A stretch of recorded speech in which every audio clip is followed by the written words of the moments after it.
another Stelbot Adventure. Today we're going to be hanging out at Great Smoky Mountains National Park in Tennessee. Hiking with Bean and doing various other exciting events. So we're going to show you just a little bit of the park because this park is huge.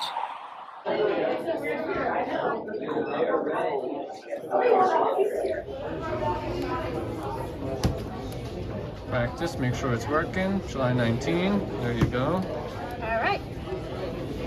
Are we ready? Yeah. We haven't stamped. All right, so we just got our passport book stamped at the Sugarlands Visitor Center, and we are heading out to check out Cades Cove Drive. We're about 20 miles away. Right, and then once you get there, it's an 11-mile one-way road.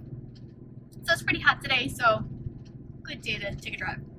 Good day to have a nice relaxed Bean with us, so we don't have to strand him in the cabin for a few hours. Right. All right, let's enjoy the view. One of the random thoughts I have every once in a while, just how many signs are in all these parks? How much money do those things cost? Oh my goodness, it's great to have them, but sheesh.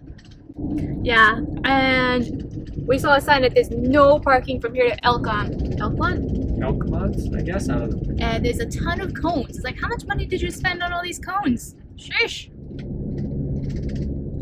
Whee! Didn't give a height restriction. No, I don't think we need to worry about that. Oh, I know that one. So, fun fact about the Great Smoky Mountain National Park. It is the most popular national park in America. Most visitors? Most visitors, human visitors. And speaking of humans and animals, sadly, this is not a very pet-friendly park. There are only 2 hiking trails that you can bring your dog along with you. Sorry, Bean. Sorry. Most national parks are not very pet-friendly, honestly. Yeah, well, I can understand that when, you're dealing with wild animals like bears and bison. Crocodiles. Yeah. Whatever. So, Bean's going to come along with us for the 2 hikes. And, yeah. But probably not today. Yeah, today we're just taking the leisurely drive, getting a little reconnaissance going on. Getting the lay of the land. Yup. All right. $1.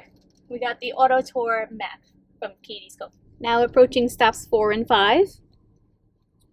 So it looks like there's a Baptist church on the left, a Methodist church on the right. We got a lot of traffic. So I'm wondering, instead of maybe a prayer meeting, is there a bear meeting going on? He's here all day, folks.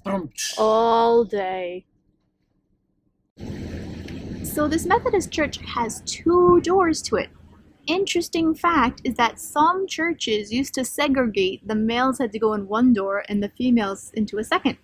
But this church was not segregated. They just used the floor plans of another church that was.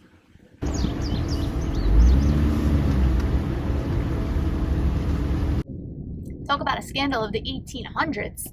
This church that we're passing here were people that were kicked out of the First Baptist Church because they wanted to be missionaries.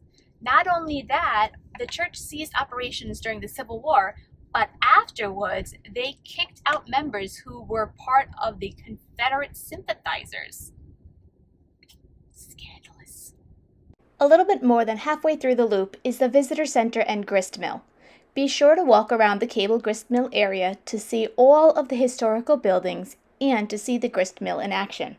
Since there were not general stores or grocery stores near Cades Cove, the grist mill was an essential part of life for the people living in the cove during the late 1800s. Up next is the Dan Lawson cabin, which was used at one point for a post office, followed by other cabins that are still intact. There is the option to park on the side of the road, walk up to each building, and explore the homesteads. Thank you. Alright, that's the end of the Cades Cove loop. We are just going to make our way back out of the park and up to the cabin, have a little dinner, and we'll come back to the park tomorrow. So we'll see you then. Thank you for joining Stelbot Adventures as we explored Cades Cove today. Join us next week as we take a hike in the Smokies. If you enjoyed this video, give it a thumbs up, Please subscribe to our channel, and we'll see you on the next adventure.